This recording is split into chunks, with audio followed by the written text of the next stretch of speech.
জয়গুরু। পরমদয়াল শিশি ঠাকুরের শ্রীচরণে জানাই ভূমিষ্ঠ প্রণাম। আপনাদের প্রতি প্রত্যেককে জানাই রানন্দিত জয়গুরু। আজ ইষ্ট প্রসঙ্গে আমরা আলোচনা করব যে পরমদয়াল শিশি ঠাকুরকে ভালোবাসলে সব দিক দিয়েই উন্নতি ঘটে। হয়তো কোনোভাবে আমাদের সমস্যা হয়ে যায়, বিপদ হয়ে যায়, কিন্তু তা হলেও ঠাকুরকে যদি মন মতো ডাকা যায় তাহলে ঠাকুর অবশ্যই দয়া করেন। তাই দয়াটাকে অনুভব করার মতো মনে শক্তি চাই।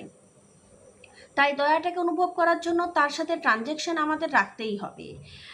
তাকে নিয়ে কাজ করা, প্রত্যেকটা মুহূর্তে তাকে স্মরণ করা, এটা আমাদের বিন্দুমাত্র ভোলা চলবে না। তো অনেকেই আমাকে কমেন্ট করছেন আবার ফের চরণামৃত।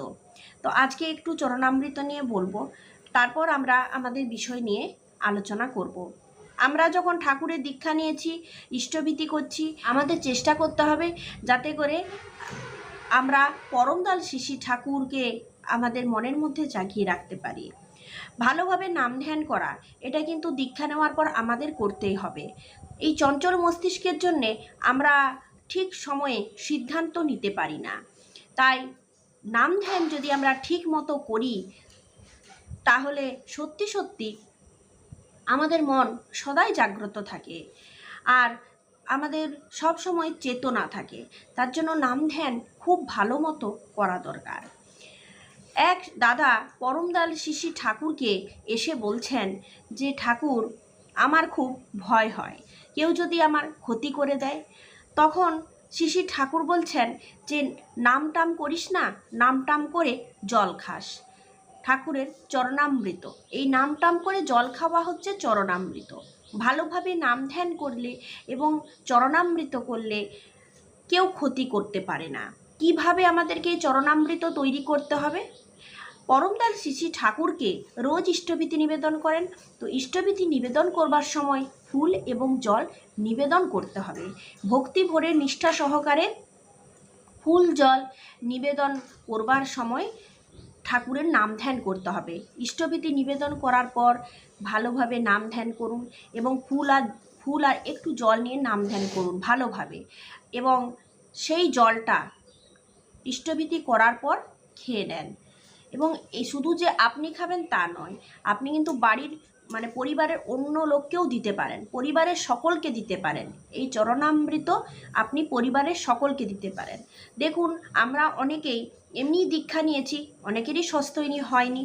তো যাদের যাদের স্বস্ত্যয়নী হয়নি তারা কেবলমাত্র নাম করবেন ওই জলটা ধরে, ওইটাই হয়ে গেল ভগবানের চরণামৃত। এরপর যদি আপনি স্বস্ত্যয়নীর চরণামৃত করতে চান তাহলে অবশ্যই ওই জলটাকে ধরে ইষ্টভীতি করার পর ভালোভাবে স্বস্ত্যয়নীর মন্ত্র পাঠ করতে হবে। ভালোভাবে স্বস্ত্যয়নী মন্ত্র পাঠ করতে হবে, তারপর নাম করতে হবে। ওই জলটা কিন্তু সত্যি সত্যি খুব পাওয়ারফুল। স্বস্ত্যয়নীর আগে কিন্তু কিছুই নেই, এটা পরমদয়াল শিশি ঠাকুর নিজেই বলেছেন। স্বস্ত্যয়নীর চরণামৃত খাওয়া, ফাঁড়া কাটার জন্য ভালোভাবে নাম ধ্যান করা, এই কথাগুলো শিশি ঠাকুর বলেছেন। এগুলো কিন্তু আমাদেরকে বিশ্বাস করতে হবে এবং ভরসা করে এটা পালন করতে হবে। এই হলো স্বস্ত্যয়নীর চরণামৃত। যারা যারা দীক্ষা নিয়েছেন তারা অবশ্যই স্বস্ত্যয়নীর চরণামৃত পান করতেই পারেন, অসুবিধা কিছু নেই। বরং আপনি নিষ্ঠা সহকারে এটা পান করলে আপনার মনে হবে যে আপনি সত্যি সত্যি বাঁধা হয়ে গেছেন, কেউ যেন আপনার ক্ষতি করতে পারছে না, আপনার যেন কোনো বিপদেই আপনি আটকাবেন না। এইরকম ভরসা, বিশ্বাস এবং মনের জোরের সাথে স্বস্ত্যয়নী চরণামৃত তৈরি করে পান করুন। এরপর ফাঁড়া কাটার জন্য ঠাকুর কিন্তু এই স্বস্ত্যয়নী চরণামৃতর কথাই বলেছেন। যাই হোক, আমরা আসি আমাদের নিজস্ব আলোচনায়, কারণ এটা অনেকেই আবার কমেন্ট করছেন, আর যতবার কমেন্ট করবেন ততবার উত্তর দিতে হবে, কারণ ডিপি ওয়ার্কসের কাজ চলছে। জেনে রাখবেন, মানুষ কিন্তু আসছে, কিছু পুরনো মানুষ আসছে, তাই একটা প্রশ্ন বারংবার উত্তর দিতে হতে পারে। তাই আপনারা কমেন্ট করবেন এবং আমি পরমদয়াল শিশি ঠাকুরের কথা মতো আমি যদি খুঁজে পাই এর উত্তর অবশ্যই আপনাদের জানাতে থাকবো। কারণ দীক্ষা চলছে, মানুষ বাড়ছে, তাই একটা কথা বারংবার বলতে হতেই পারে। আর ঠাকুরের কথা তো আমরা যত শুনবো ততই মঙ্গল। আপনারা কি কেউ সস্তনীর চরণামৃত পান করছেন? যদি করে থাকেন তাহলে কমেন্ট বক্সে অবশ্যই জানাবেন। এর একটা ফলাফল আছে, আপনাকে বিপদের হাত থেকে ঠেকাবে, সত্যি তাই। তো যাই হোক, আজকে আমরা শ্রী শ্রী ঠাকুরের শ্রীমুখ নিঃসৃত কিছু কথা আলোচনা করে নেব। শ্রী শ্রী ঠাকুর 8ই ভাদ্র মঙ্গলবার 1360 সালে এই কথাগুলো বলছেন। শ্রী শ্রী ঠাকুরের শরীর কয়েকদিন বেশ খারাপ গেল, রক্তের চাপ বাড়াতে বেশ কষ্ট পেয়েছেন। আজ কথঞ্চিত ভালো। সকালে তিনি বড়াল বাংলোর বারান্দায় আছেন, কাছে অল্প লোক। নবদ্বীপ থেকে এক মা এসেছেন, তার মাথার একটু গোলমাল আছে, শ্বশুরবাড়ি কিছুতেই মানিয়ে নিতে পারছেন না। সেই সব কথা শ্রী শ্রী ঠাকুরকে বললেন অনর্গলভাবে।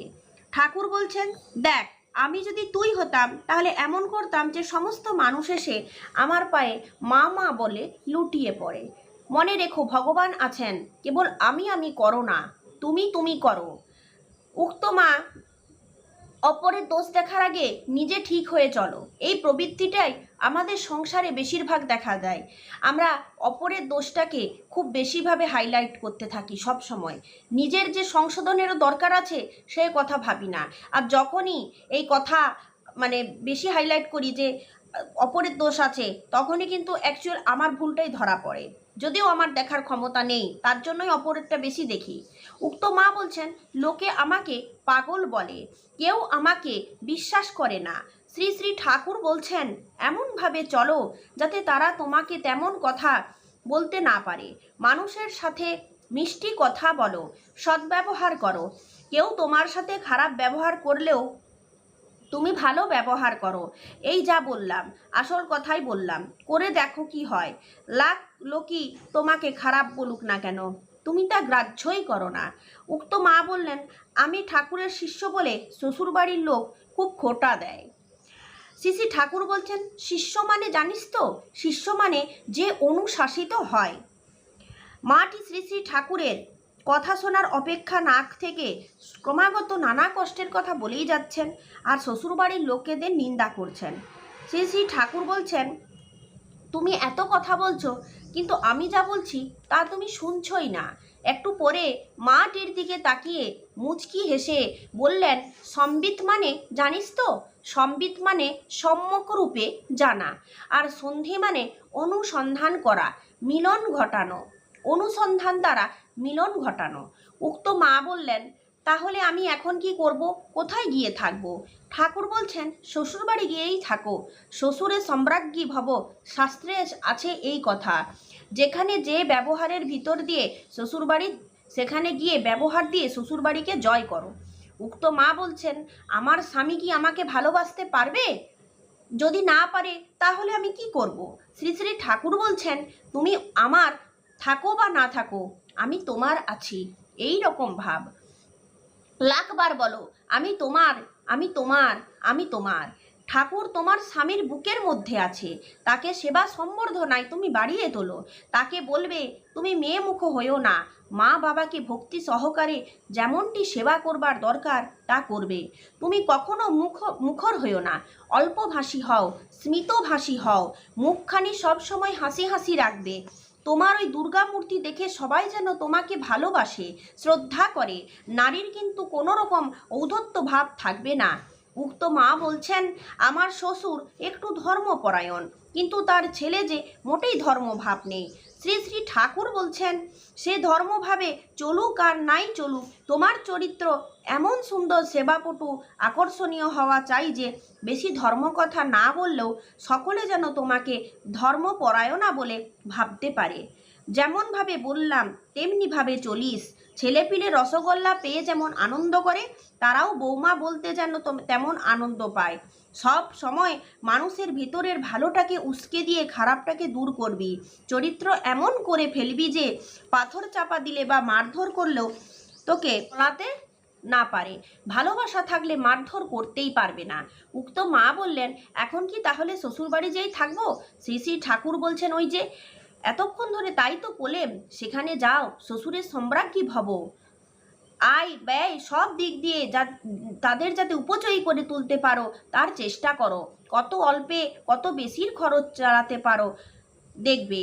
এমনি করে চলতে থাকো। দরদ ভরা কথায় মায়ের চঞ্চলতা ধীরে ধীরে শান্ত হয়ে গেল। মুখে হাসি ফুটে উঠল। শ্রী শ্রী ঠাকুরকে আভূমি প্রণাম করে তিনি উঠে দূরে গিয়ে বসলেন। উক্ত মা বলছেন, কিন্তু আমি আর সহ্য করতে যে পারছি না, আর আমি আজই যে ও বাড়ি থেকে বেরিয়ে যাব, অভিমানের সুরে বলছেন। ঠাকুর বলছেন, তোমার ইচ্ছা হয় তুমি বেরিয়ে যেতে পারো, কিন্তু আমার ইচ্ছা নয় যে তুমি কোথা থেকে অসম্মান নিয়ে আসো। তাদের নিয়ন্ত্রণ করে করতে হবে, ঘাড়ে ধাক্কা দিয়ে নয়, অন্তর দিয়ে। তোমার চলো না এমনতর হবে যাতে কেউ কিছু বলার অবসর না পায়। আমি যা যা বললাম মনে রেখো, ভুলে যেও না। উক্ত মা বলছেন, আমি কিছুই ভুলিনি, ঠিক মনে আছে। ঠাকুর বলছেন, আমার কথা শুনলে কিন্তু কাজে করলে না, সেটা ভোলাই হলো। পারবো না এ কথা মোটেই বলবে না। তুমি যদি সকলের মন জগিয়ে চলতে না পারো, তোমার মন কে জগিয়ে চলবে বলো তো? উক্ত মা বলছেন, কিন্তু আমাকে অপমান করবে, যা তা বলবে, আমি সহ্য করতে পারবো না। ঠাকুর বলছেন, আরে পাগল, বুঝিস রে, আমি বুড়ো মানুষ, এখানে বসে থেকে কত লোকের মন জুগিয়ে চলছি, আর তুই তো মা ধরিত্রী, তোর তো আরো অনেক বেশি সহ্য করা লাগবে।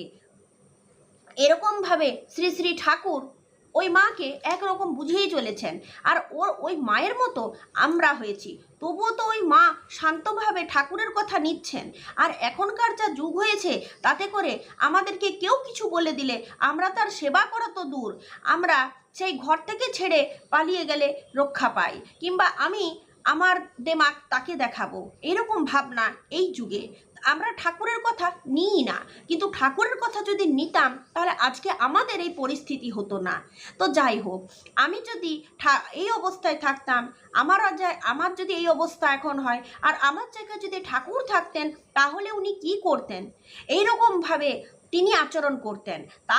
তার মতো আচরণ করা আর তাকে অনুসরণ করা আমরা মুখে বলছি অতটা সহজ, কিন্তু আচরণে তা আনা বেশ কঠিন, সেটা এখনকার যুগে মায়েরা খুব ভালোভাবে জানেন।